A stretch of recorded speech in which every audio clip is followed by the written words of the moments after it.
record of an historic occasion, historic for Buddhism, for Thailand, where this film was made, and for England, as it depicts the founding of the first English Sangha, or group of Buddhist monks, ever to be ordained in Thailand, and ever to exist.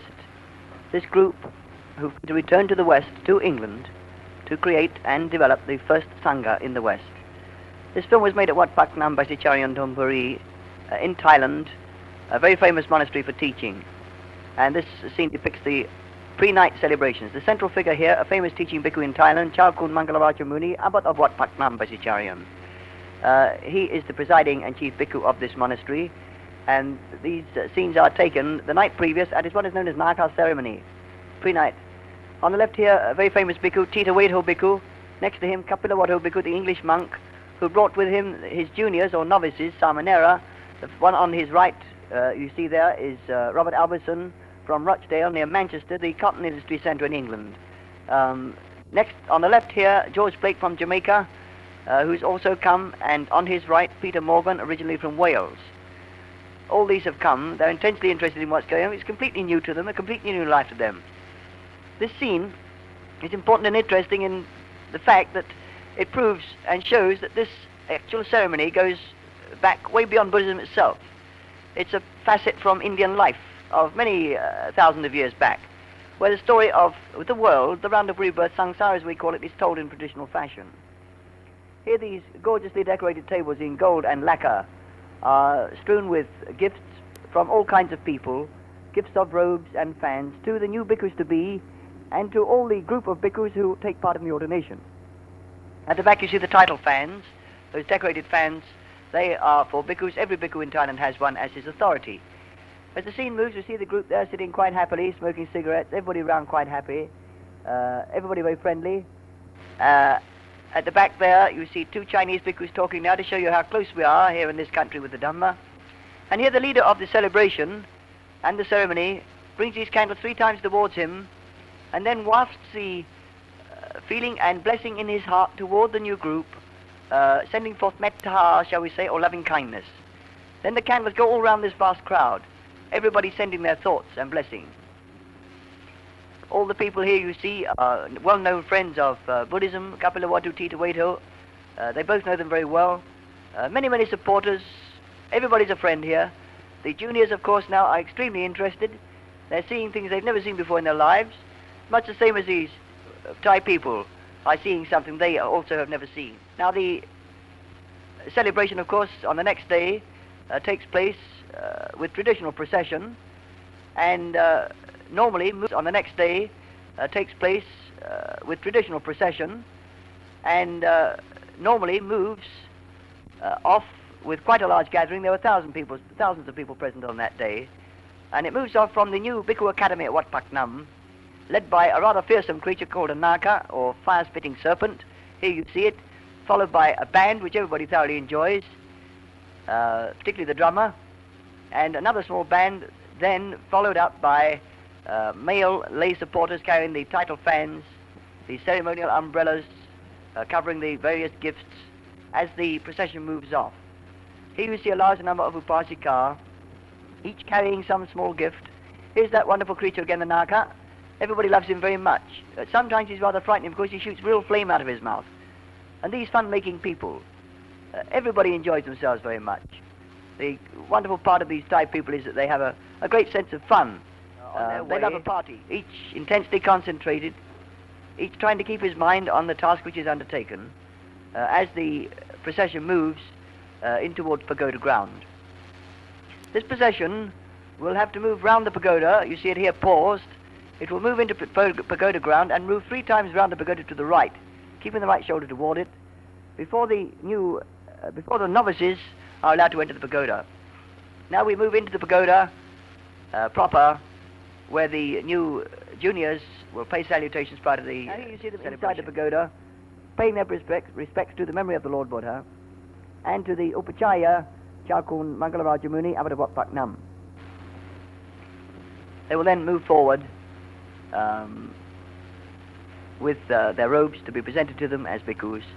Here you see the bhikkhu who is touching the novice is very famous here, the abbot of Wat Po, His name is Chakun Dhamatiloka, a bhikkhu of 40 wasa, 40 years standing. He's acting the part of first assistant upachaya today. Here we find the first assistant, Dhamatiloka Mahatera, just turned his head. He's going to give the Sikhapadan or precepts, which always commence with Namo Tassa Bhagavato Arahato Samma Sambuddhassa. Praise to the All-Enlightened One, to Siddhartha Gautama, who brought this teaching, this way of life to the world. And then the young novice repeats all this in Pali, which has meant much hard work on their part, and he repeats the precepts which commence Panati Pata Veramani Sikha Padang Samadhiyami. I undertake the rule of training to refrain from killing or harming any living creature. He now moves forward with his begging bowl, the bowl in which he will beg his food for the rest of his time as a bhikkhu. Now we see the two assistants, Dhamatiloka and Kapilavatthu, taking their positions. When they will place the motion before the Sangha, chanting in Pali the motion, and then they move out to the three novices and commence to question them. This is a very long chant in Pali, all of which is known by the first and second assistant by heart and from memory. A chant which has to cover questioning these, testing them.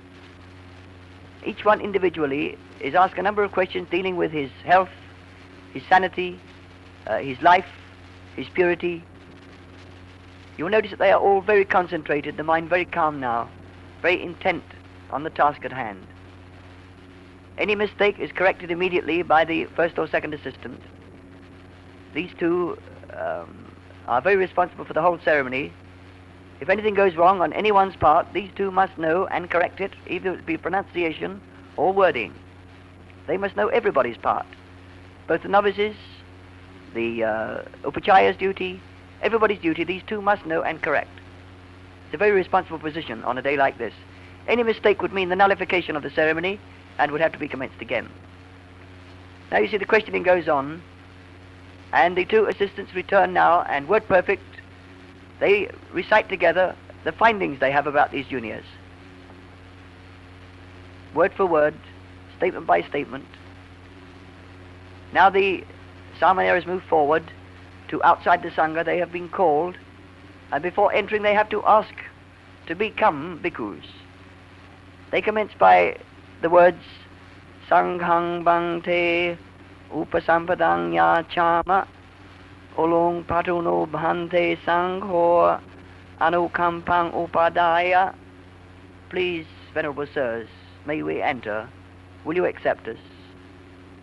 They chant this 3 times, then salute right, left and center before moving forward, and they will be again questioned by the first and second assistant, Dhamatiloka Mahatera and Kapilavatthu. Here the Upachaya is giving them instruction on the bhikkhu life, telling them in Pali, a very ancient language, that from here on they beg their food, they wear only 3 robes, they must be satisfied with the foot of a tree for bed if necessary, and to live on the merest of medicines, to possess nothing for the rest of their time as bhikkhu. Now the first and second assistant are again questioning them. You see the lips moving here, the questioning is going on.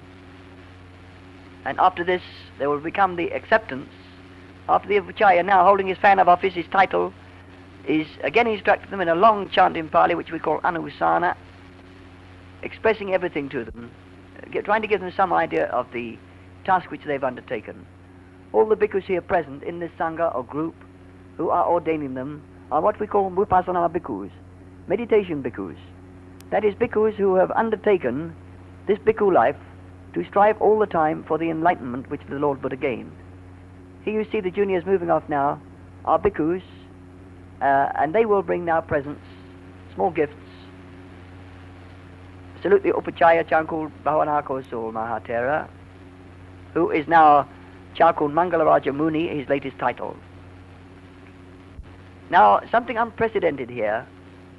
The new junior bhikkhu has been instructed by the Upachaya to salute Kapilavatthu Bhikkhu, an English monk of only 2 years standing, to salute him, as were all the rest, as their teacher. A very happy moment this for the new Sangha, a very happy moment for Thailand. Everyone is very, very happy about this. Here you see the new junior bhikkhus now receiving gifts, and you'll notice that on the ground they have golden cloth, the purpose of which is to prevent them inadvertently touching any woman's hand. The Sangha here in Thailand, Mahasangha, the controlling group, are extremely strict, which is one of the reasons that the Dhamma is so strong in Thailand. The bhikkhu's vinaya, or code of discipline, is extremely strict. Here you see the juniors concentrated as the chant is given forth, taking them into Sangha, all the bhikkhus surround them, and this very impressive and sacred moment to the heart of a Buddhist is carried out with naturally some feeling of relief on the part of the new juniors. They've been under terrific strain. And now the traditional scene, Englishmen, bhikkhus, barefoot, begging their food in Thailand on the daily round.